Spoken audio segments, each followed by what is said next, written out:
In the name of God, the most gracious, the most merciful, greetings and welcome dental students of Kufa University as well as all students and interested individuals all around the globe.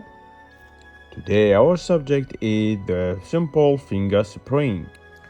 This tutorial will show you a design animation for the simple finger spring as well as hands-on wire bending and design animation for activation of the spring and also hands-on activation of the spring, and finally simulation of the spring action on the wax cast. First, let's start with our design animation. This is our cast, an occlusal view of our cast. We have to draw a line in the midline, and then we're gonna make a line perpendicular on our previous line, which start from the mesiodistal width or the middle of the mesiodistal width of the tooth to be moved. In this illustration, I'm gonna assume it's the canine. Now you can see here the line start from the middle of the mesiodistal width of the canine and continue perpendicularly falling on our midline. These two lines will represent the limit of our coil. Our coil should be above the line that falls from the canine and also touch that line in its lower border. And then we're gonna have a retentive tag. The retentive tag and the coil should be both at the same line, and also both should be 2 millimeters away from the midline. Next, we're gonna have our active arm, a crank near the cingulum of the lateral incisor, and then it's gonna move over the embrasure between the lateral and the canine. Now let's see it from the labial view. This is our canine, this is the labial view, and this is our active arm. It should be well adapted on the tooth and end with an traumatic arm. It should be end at least more than half of the canine. Now let's see it side by side. This is the palatal view and this is the labial view. We have a retentive tag and a coil which is 3 to 4 millimeter. Both the coil and the retentive tag should be 2 millimeter away from the midline. We have an active arm that have crank about 2/3 of its length, which start from the cingulum of the lateral incisor and then cross through the embrasure between the lateral and the canine, and finally it's well adapted on the labial side of the canine, ending with an untraumatic arm.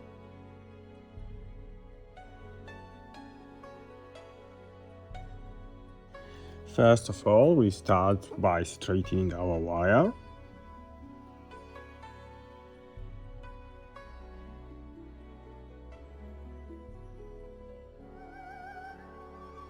Again, we continue straightening our wire. Now our wire is straight, and now we can start working. Now we're gonna hold the wire in a way that there will be a long arm side and a short arm side, just like this. We have a long arm side which represent our large active arm, and the short side will represent our retentive tag. We want to bend in a way that the active arm is upward directed. Therefore, when we're gonna bend the retentive tag, we're gonna bend it like downward. Look, I'm gonna bend it downward to the active arm. Continue your bend and also keeping your coil in the same plane. Next, we're gonna make a bend just away from the coil in the retentive tag arm. It will be a 45-degree bend. Look, 45-degree bend with the Adam plier or the cone-shaped beak plier. This 45-degree bend is made so that the coil and the retentive tag are in the same line. Now, if you have a deep arch pellet cast like mine, you probably need to do another step in the retentive tag. You need to hold it with the angle plier and do an adaptation upwards. This upwards adaptation will allow you to seat your coil on the retentive tag in a more convenient way. Also, as you remember, the finger spring have something called a crank that should be started near the cingulum of the lateral incisor. Therefore, we need to move our active arm toward the cingulum of the lateral incisor. This is done by closing off our coil. Now it's near the cingulum of the lateral incisor. We're gonna mark the point near the lateral incisor cingulum, and this will represent our crank.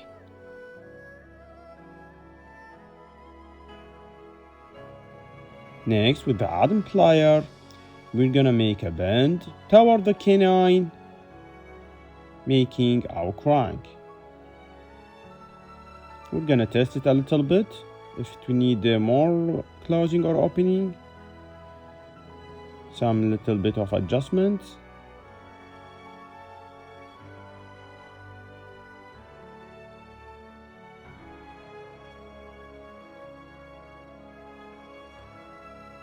And now it's good. Yep, I think it's good. And next, we're gonna mark the point contact or the embrasure between the lateral incisor and the canine.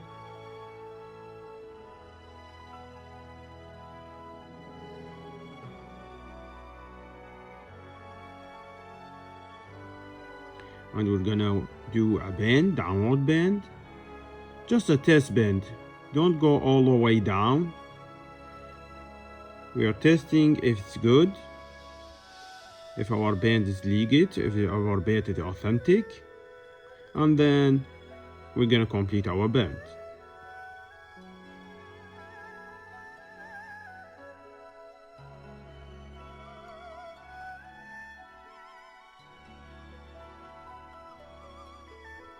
Now the wire between the lateral and the canine should be moved a little bit distally. We have to bend it distally so that we can get an adapted C shape on the canine. Therefore, as you can see now, I'm gonna bend it distally. I'm gonna close our bend distally in the distal size. Hold it with the Adam and push it and close it distally. Look at the angle.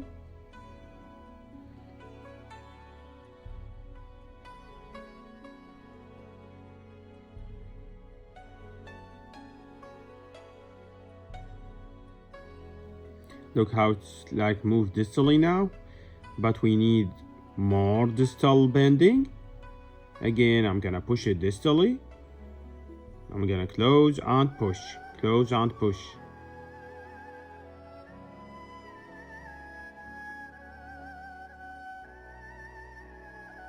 Even more. You have to go a little bit step by step. Don't overdo it. Otherwise, you create more problem than solutions.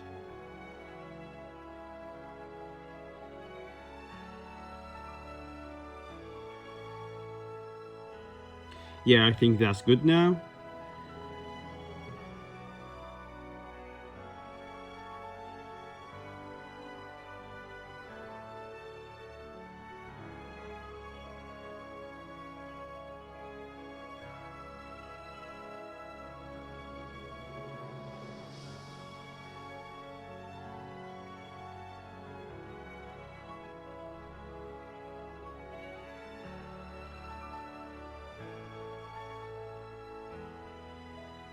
Gonna just make sure that's well adjusted, well adapted occlusally before we do our labial part. Now next we're gonna mark the first point in which the wire does not touch the tooth. The first point of the wire that does not touch the tooth. And then we're gonna hold the wire with the Adam plier about 3 mm away from the point we made and do a slight bend. just a slight bend. This is for adaptation. Next, we're gonna hold it with the angle plier and push it forward. Sorry, it's a little bit off, but it's like this. I just pushed it forward. Push the wire forward. And then immediately after my forward bend, I'm gonna make bend upward to make my non-traumatic arm.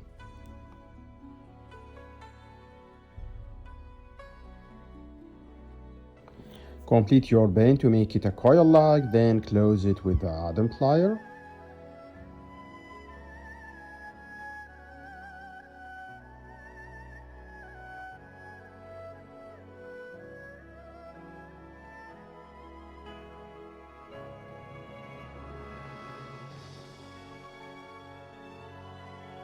Now next we're gonna cut it and close it again.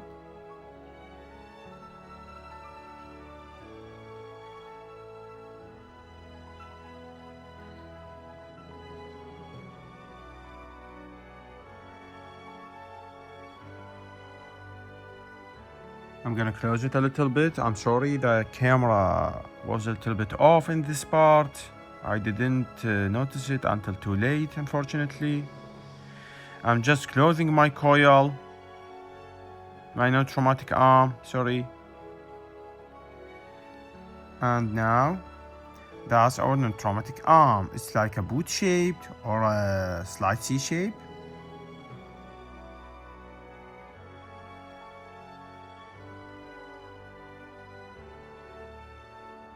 Let's see it on the cast.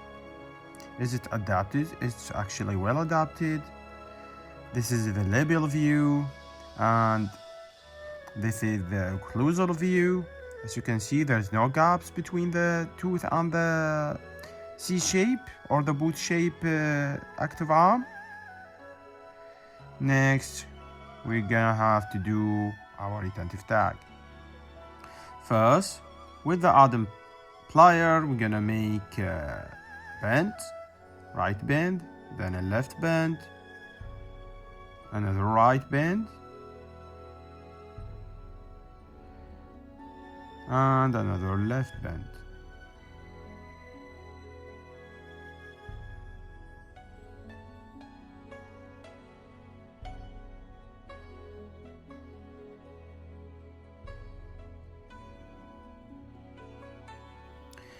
Your zigzag should be about 4 to 5 millimeter, and the zigzag and the coil should be both 2 millimeter away from the midline.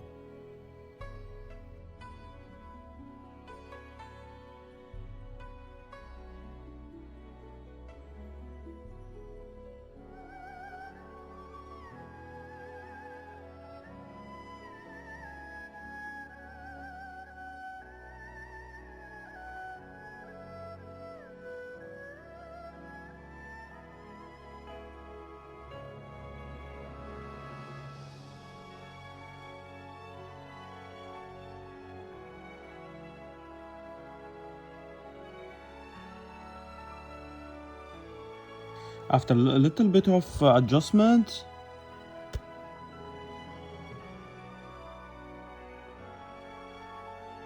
finally we're gonna do our downward bend or the L shape,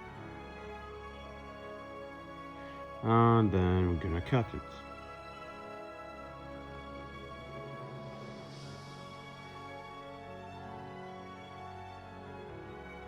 A little bit adjustments.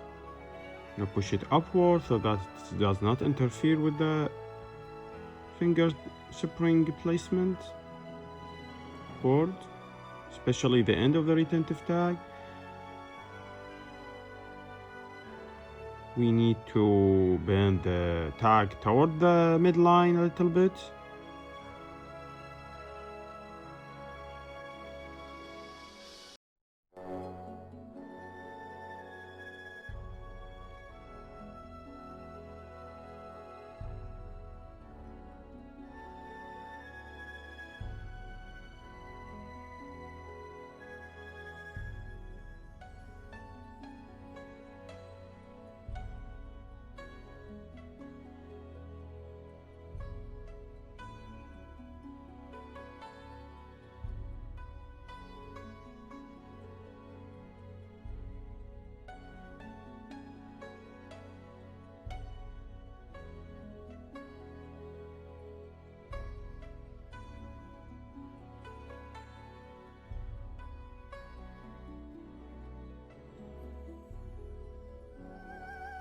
Now let's see it.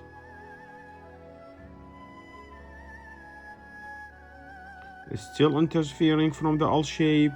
I'm gonna bend it upward.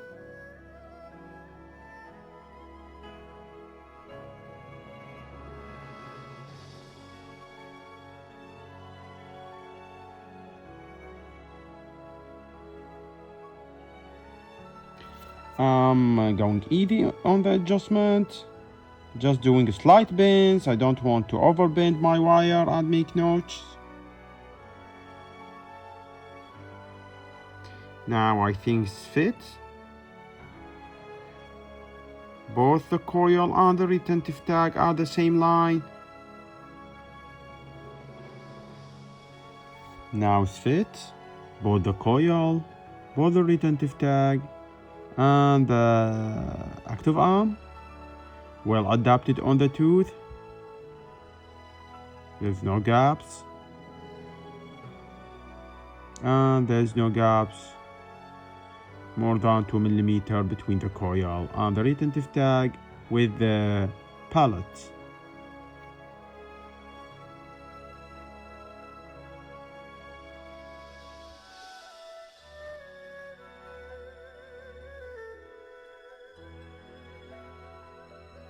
Remember, both the coil and the retentive tag should be 2 millimeters away from the midline.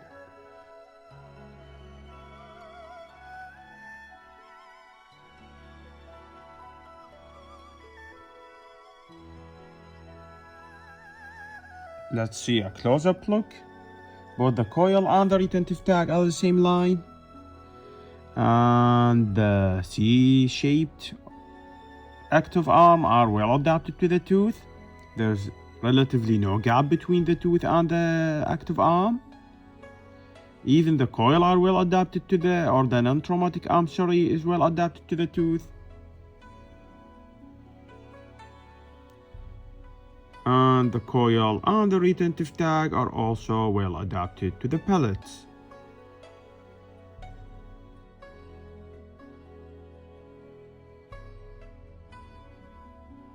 And of course, both the coil and the retentive tag are 2 millimeters away from the midline. Now there is many shapes of the finger spring or the active arm of the finger spring. You can make it like a boot shape, you can make it a V shape, you can make it like a C shape also. Like this one, this is the one we will do a action simulation on the wax cast. However you do it, it has to be well adapted on the tooth and at least crossing the middle of the canine.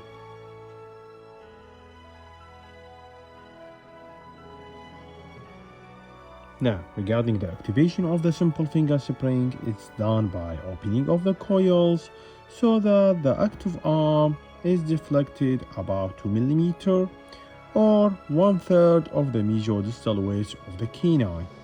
As you can see, the active arm here is deflected 2 millimeters or 1/3 of the mesial-distal wedge of the canine. Let's see now from the labial view. As we activate our spring by opening of the coil, the active arm and the C shape is deflected 2 millimeters distally or about 1/3 of the mesial-distal wedge of the canine. Let's see it from the occlusal and the labial view together. Activation is done by opening of the coil. Again, opening of the coil. Next, the active arm is deflected 2 millimeters distally. 2 millimeters distally, so that the tooth is moved distally in the line of occlusion. Now, for the hands-on activation of the simple finger spring, it is done by opening of the coil. Look, I'm gonna hold it with the angle plier and I'm gonna open my coil. This opening will deflect the active arm about 2 millimeters or about 1/3 of the mesial-distal wedge of the canine. Let's start our action simulation on the wax cast. I already activated the simple finger spring and then I'm gonna dip it on hot water, a really hot water, almost boiling. And now I'm gonna wait for the wax to be softened and the tooth to be moved under the influence or the distal force of the simple finger spring.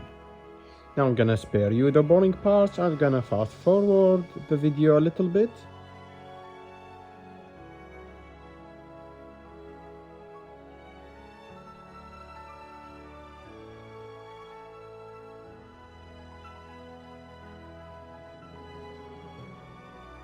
Now you can see there's a little bit space between the lateral and the canine.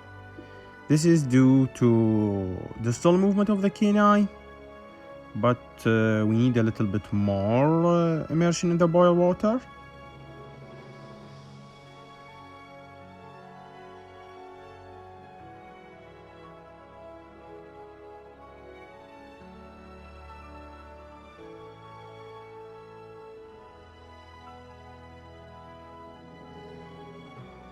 Now look, the space has become more obvious between the lateral and the canine. The tooth is a little bit distally tipped. It's distally tipped. This is because as the wax softens, the tooth is able to be moved under the influence or the distal force of the simple finger spring. Now finally you can see the tooth is tipped distally and there is a really obvious and apparent space between the lateral and the canine. Again, this is due to the action of the simple finger spring. Let's see it from the occlusal view. Again, you can see here the space between the lateral and the canine is apparent. Let's see it from the occlusal view. Again, you can see here the space between the lateral and the canine is apparent. Now let's see it side by side, the before and the after. The right side is the before and the left side is the after. In the right photo, we can see there's no space between the lateral and the canine. The canine is straight. And while on the left side, we can see there's a space between the lateral and the canine is tipped distally.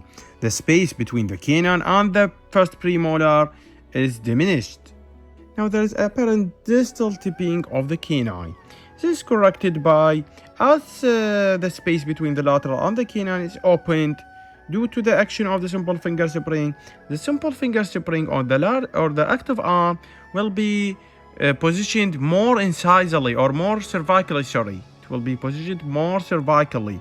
And as it is positioned more cervically, it will be near the center of the resistance of the canine. Therefore, this tipping will be a little bit corrected because the force will be closer to the center of the resistance, and thus it will give a little bit or a relative bodily movement. But will it be perfect? Of course not. If we want a 100% distal bodily movement, we have to go with a fixed appliance. And that's the end of our tutorial for today. Thank you for your listening, and please, if you have any comment, if you have any inquiry, you can always comment on my YouTube channel or message me on my Instagram or my Gmail. Thank you very much, and God bless you all. And that's the end of our tutorial for today. Thank you for your listening, and please, if you have any comment, if you have any inquiry, you can always comment on my YouTube channel or message me on my Instagram or my Gmail. Thank you very much, and God bless you all.